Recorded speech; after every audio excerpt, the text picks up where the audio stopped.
Olá, aqui é Rodrigo falando diretamente dos estúdios da Universidade Estadual do Colorado, começando mais um episódio do Cultbook Literatura.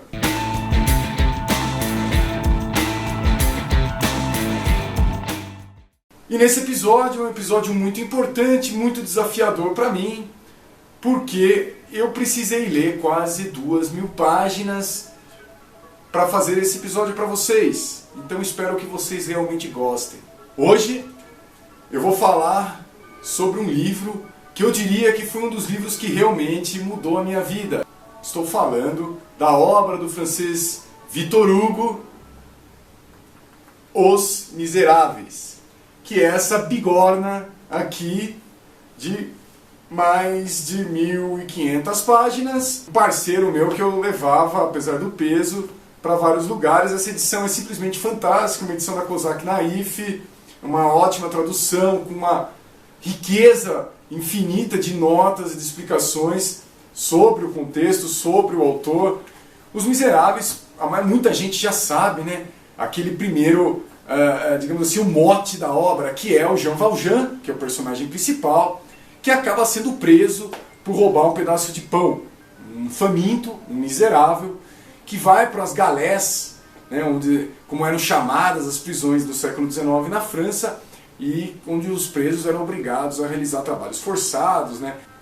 A realidade é que é muito mais do que uma história aí romântica do Jean Valjean, um cara que é injustamente preso, né, que sofre um castigo muito maior do que o seu crime, e dali ele cria a menina abandonada, filha de uma prostituta que falece e ele acaba adotando a Cosette.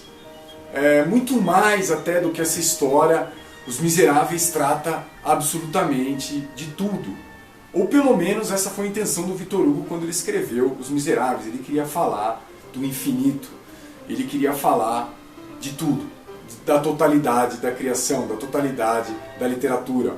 Então é incrível como nessa obra gigantesca o Victor Hugo passa por praticamente todas as modalidades literárias. Ele faz ensaio, ele faz poesia, ele faz ficção, ele faz, eu diria, às vezes até contos, né? Porque ele dá a ação narrativa deles, ele se dá em alguns capítulos, e no meio desses capítulos onde há, de fato, a ação do romance, ele enche de digressões, de pensamentos, de explicações e às vezes grandes descrições sobre o contexto, ou sobre ciências políticas, filosofia, religião, zoologia, tecnologia.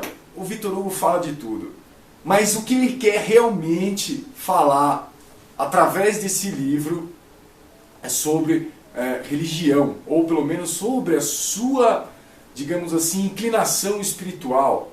Victor Hugo, na verdade, muitas das coisas que ele tenta fazer aqui é colocar para o leitor como por mais, digamos assim, desesperançosa que seja a humanidade, há sempre alguma coisa em que a gente pode confiar, há sempre alguma coisa que a gente pode ter fé e que a gente pode acreditar que vai mudar. Na verdade, o Les Misérables, né, Os Miseráveis, é para o Victor Hugo um grande tratado espiritual, onde ele tenta colocar e argumentar com o leitor a importância de se ter fé, a importância de se acreditar em Deus, no caso dele.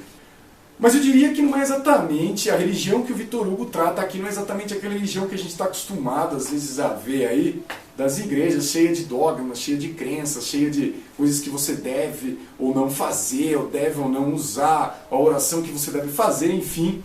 O Victor Hugo trata uma questão muito mais espiritual. Um poema do Goethe que ele diz mais ou menos assim, eu vou parafrasear, que o homem tenha ciência e arte. E caso ele não tenha ciência e arte, é melhor que ele tenha religião. Então aqui mais ou menos o que o Victor Hugo tenta trazer nesse embrulho aqui é ciência, arte e também religião. Então ele tenta aí abraçar tudo que é possível do pensamento humano.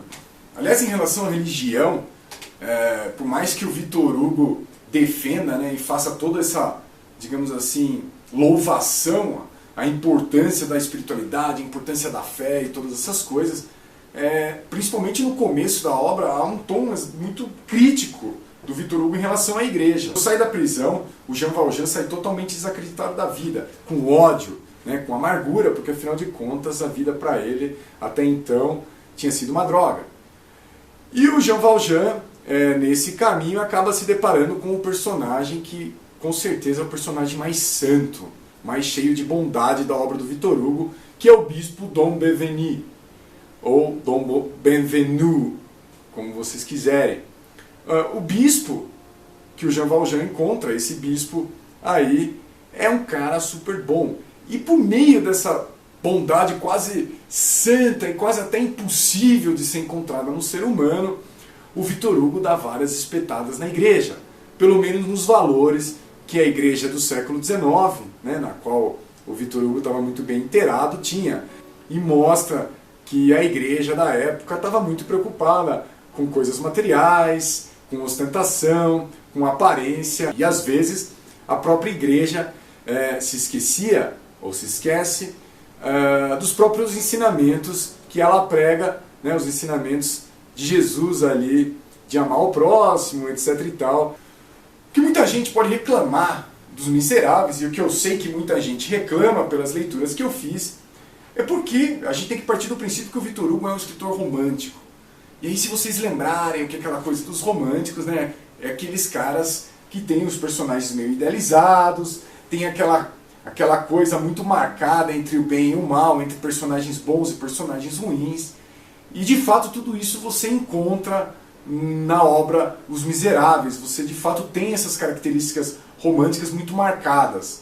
No entanto, eu acho incrível que o Victor Hugo, mesmo nessa atmosfera que ele respirava, né, nesse movimento do qual ele fazia parte, ele consegue criar personagens que não são, pelo menos, totalmente bons ou totalmente ruins. Ou melhor, mesmo aqueles personagens muito bons, como é o personagem principal, como é o Jean Valjean, eles cometem muitas ações ruins.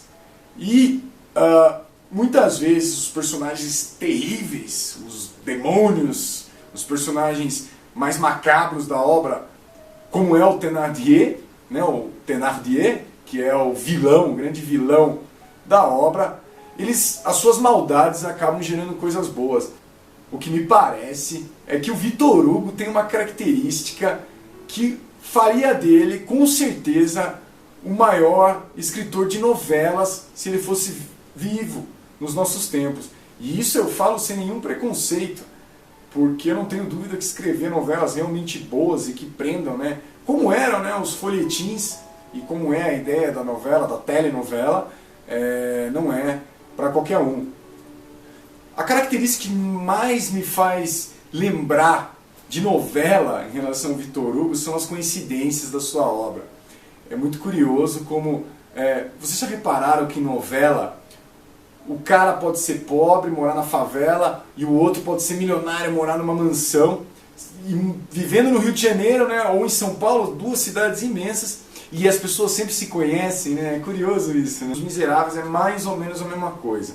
E o mais incrível é que eles, muitas vezes, do nada, eles se encontram num lugar absolutamente escondido em Paris. Mesmo Paris, já naquela época, sendo uma cidade relativamente grande. Então essas coincidências que acontecem o tempo inteiro, que são determinantes, tanto para o suspense, quanto para o desenrolar das ações da obra, elas acontecem muitas vezes. O Victor Hugo, com certeza, tem uma qualidade rara de segurar você a cada novo acontecimento da sua obra.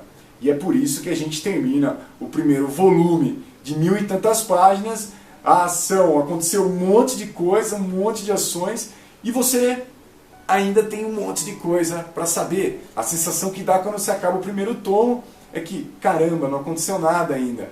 Então, na verdade, no meio dessas digressões, no meio dessas longas descrições, o que o Victor Hugo consegue fazer é criar um baita thriller. Sabe aqueles filmes de suspense?